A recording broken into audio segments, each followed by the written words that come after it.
नमस्कार, न्यूज 18 देख रहे हैं आप। आपके साथ मैं हूं जैस्मिन शर्मा। पहलगाम में आतंकी हमले के बाद भारत ने मुंहतोड़ जवाब दिया। भारतीय फौज ने ऑपरेशन सिंदूर चलाया, जिसके जरिए पाकिस्तान में कई आतंकी ठिकानों को तबाह किया गया, जिसमें 70 से ज्यादा आतंकवादियों के मारे जाने का दावा किया गया। कई खूंखार आतंकी भी इसमें ढेर हुए।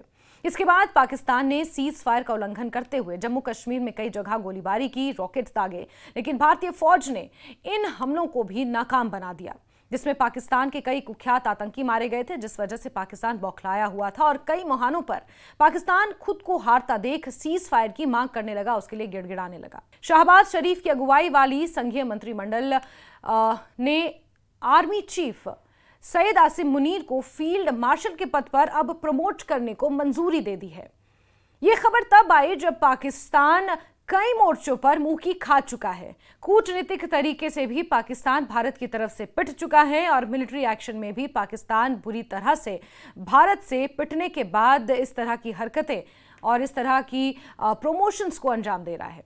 यानी भारत से पिटने का इनाम आसिम मुनीर के सीने पर तमगे के रूप में चमकने वाला है। जी हां, पाकिस्तान के इतिहास में अयूब खान के बाद ये उपलब्धि हासिल करने वाले आसिम मुनीर दूसरे शख्स हैं और आसिम मुनीर और उनके नेतृत्व में पाकिस्तान सेना ने जिस तरह की मुंह की खाई है, उसके बाद आसिम मुनीर को तमगों से यहां पर सजाया जा रहा है, उन्हें प्रमोट किया जा रहा है। इसको लेकर कहीं ना कहीं अब पाकिस्तान की किरकिरी फिर से हो रही है। जनरल आसिम मुनीर को ऑपरेशन बुनियान उल मसूस की अगुवाई करने और राष्ट्रीय सुरक्षा प्रबंधन के लिए पाकिस्तान के संघीय मंत्रिमंडल के जरिए उन्हें फील्ड मार्शल के पद पर प्रमोट किया गया है। पाकिस्तान के इतिहास में इसे एक नायाब कामयाबी के तौर पर देखा जाता है। इससे पहले यह सम्मान अयूब खान को मिला है, जिनकी कारस्तानियों से तो पूरे पाकिस्तान का इतिहास शर्मिंदगी से भरा है। दरअसल पाकिस्तान के प्रधानमंत्री शहबाज शरीफ ने आसिम मुनीर को प्रमोट करने का प्रस्ताव पेश किया था, जिसे वहां की संघीय कैबिनेट ने मंजूरी दे दी है। पाकिस्तान की सरकार ने आसिम मुनीर को यह नाम 6 और 7 मई की रात को भारत के जरिए किए गए पाकिस्तान के आतंकी ठिकानों पर हमले के बाद पाकिस्तान की तरफ से किए गए भारत पर हमले और इसमें अपनी तरफ से खुद जीत की घोषणा करने, यानी अपने मुंह मियां मिट्ठू बनने के तौर पर ये इनाम आसिम मुनीर को दिया है। पाकिस्तान की आवाम को झूठी जीत का चूर्ण चटाने वाली शहबाज शरीफ और पाकिस्तान के सेना प्रमुख जनरल आसिम मुनीर लगातार इस बात का दावा करते रहे हैं कि उनके अद्वितीय सैन्य नेतृत्व की वजह से उन्होंने भारत को झुकने पर मजबूर कर दिया, जबकि पाकिस्तान के खोखले दावों की पोल एक एक कर भारत की सरकार ने खोल दी और पूरी दुनिया को सबूतों के साथ दिखाया कि कैसे पाकिस्तान की हालत भारत की जवाबी सैन्य कार्रवाई की वजह से पतली हो गई थी। ये सबूत भारत ने बाकायदा यूनाइटेड नेशंस में भी सौंपे। पाकिस्तान को शर्म भी नहीं आती। भारतीय फौज से इतनी बुरी तरह हार झेलने के बाद भी वहां की कैबिनेट ऐतिहासिक जीत का दावा करते हुए जनरल आसिम मुनीर के शानदार सैन्य नेतृत्व, बहादुरी और पाकिस्तान की संप्रभुता और क्षेत्रीय अखंडता की रक्षा के लिए प्रतिबद्धता को मान्यता देने के लिए यह प्रमोशन दे रही है। कैबिनेट के सदस्यों ने दुश्मन को निर्णायक रूप से हराने के लिए सशस्त्र बलों की तारीफ की और हर मोर्चे पर नागरिकों और राष्ट्रीय हितों की रक्षा करने में सेना की कोशिशों की सराहना की। कैबिनेट ने संघर्ष के शहीदों के लिए फातिहा भी पढ़ा। जी हां, ये सब पाकिस्तान में हुआ।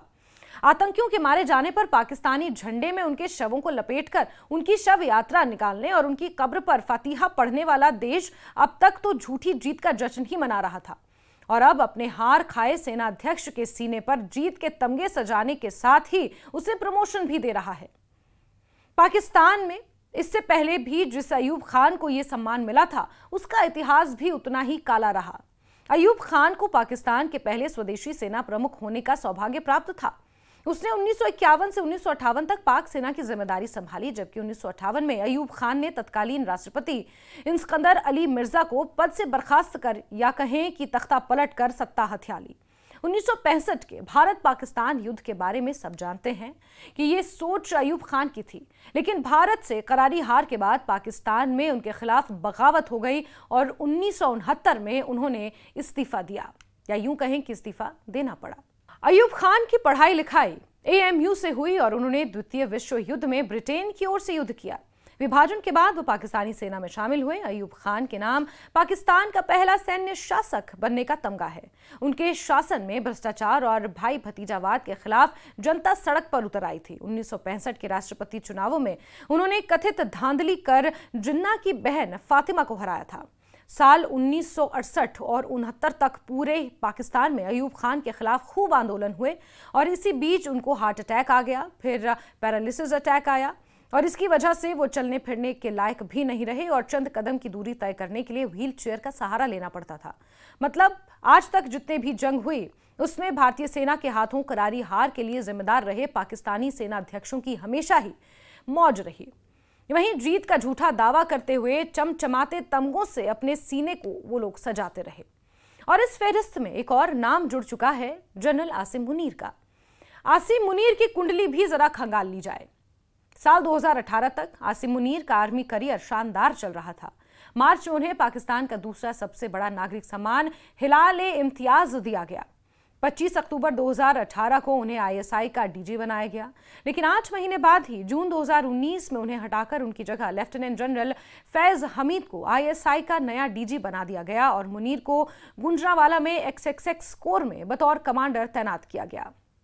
25 अक्टूबर 2018 को उन्हें आईएसआई का डीजी बनाया गया, लेकिन 8 महीने बाद जून 2019 में उन्हें हटाकर उनकी जगह लेफ्टिनेंट जनरल फैज हमीद को आईएसआई का नया डीजी बना दिया गया और मुनीर को गुजरांवाला में किसी एक कोर में बतौर कमांडर तैनात किया गया। पहली बार कोई डीजी इतने कम समय में पद से हटाया गया था। इसकी वजह थी मुनीर का इमरान खान से झगड़ा। दरअसल पाक आर्मी के जनरल कमर जावेद बाजवा इमरान के करीबी थे। पाकिस्तान में आर्मी और आईएसआई के ऑफिसर्स का भ्रष्टाचार का पुराना इतिहास है। मीडिया रिपोर्ट्स में दावा किया गया कि मुनीर ने इमरान खान की पत्नी बुशरा बीबी के करप्शन के एक मामले को उजागर कर दिया था। इसीलिए इमरान खान के कहने पर बाजवा ने मुनीर को आईएसआई से बाहर का रास्ता दिखाया था। कोर कमांडर रहने के बाद जनवरी 2021 से नवंबर 2022 तक मुनीर क्वार्टर मास्टर जनरल रहे। इस ओहदे का ऑफिसर सेना के लिए रसद, साजो सामान और बाकी तैयारियों का काम देखता है। आईएसआई चीफ से यहां तक आना मुनीर के लिए एक डिमोशन ही था। 10 अप्रैल 2022 को अविश्वास प्रस्ताव लाकर इमरान खान को प्रधानमंत्री पद से हटा दिया गया।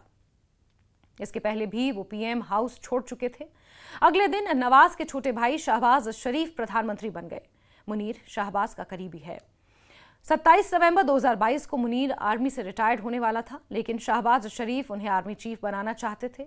उन्होंने 24 नवंबर को राष्ट्रपति आसिफ अलवी को मुनीर का नॉमिनेशन भेजा, जिसे अलवी ने उसी दिन मंजूर कर दिया।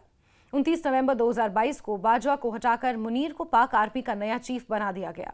सेना प्रमुख बनने के बाद से मुनीर हर सार्वजनिक भाषण में कुरान और बाकी इस्लामिक धर्म ग्रंथों का हवाला देता है। अपने एक भाषण में उन्होंने इकबाल को कोट करते हुए कहा था कि अपनी मिल्लत पर कियास अखवास से मगरिब से न कर, खास है तरकीब में कौम रसूल हाशमी, यानी अपने मुल्क की तुलना पश्चिमी मुल्कों से ना करें, पैगंबर के इस मुल्क का बनना खास है। मुनीर के पहले भी पाक सेना में कट्टर धार्मिक सेना प्रमुख हुए हैं, लेकिन वो कमोबेश सेक्युलरिज्म का मुखौटा रखते थे। जानकार कहते हैं कि मुनीर का धार्मिक तौर पर आक्रामक रुख और पाकिस्तान सैन्य ताकत का मिश्रण पाकिस्तान और बाकी इलाकों के लिए खतरनाक है। मुनीर की ख्वाहिश कश्मीर को पाकिस्तान का हिस्सा बनाना है। मुनीर कश्मीर को लेकर आक्रामक बयान देते रहे हैं। आर्मी चीफ बनने के बाद मुनीर ने कहा था कि पाकिस्तान अपनी हर इंच जमीन की हिफाजत को तैयार है। अगर जंग थोपी गई तो हम तैयार हैं। भारत अपने नापाक इरादों में कभी सफल नहीं होगा, ये मुनीर का कहना था। वहीं 5 फरवरी 2025 को मुनीर ने कहा था कि बेशक कश्मीर एक दिन आज़ाद होगा और कश्मीरियों की ख्वाहिश के मुताबिक पाकिस्तान का कश्मीर हिस्सा बनेगा। भारत से किसी भी समझौते पर वो कहते हैं कि जब भारत पाकिस्तान के कॉन्सेप्ट को ही नहीं मानता तो हम उनके साथ सुलह कैसे कर सकते हैं, ये आसिम मुनीर का कहना है।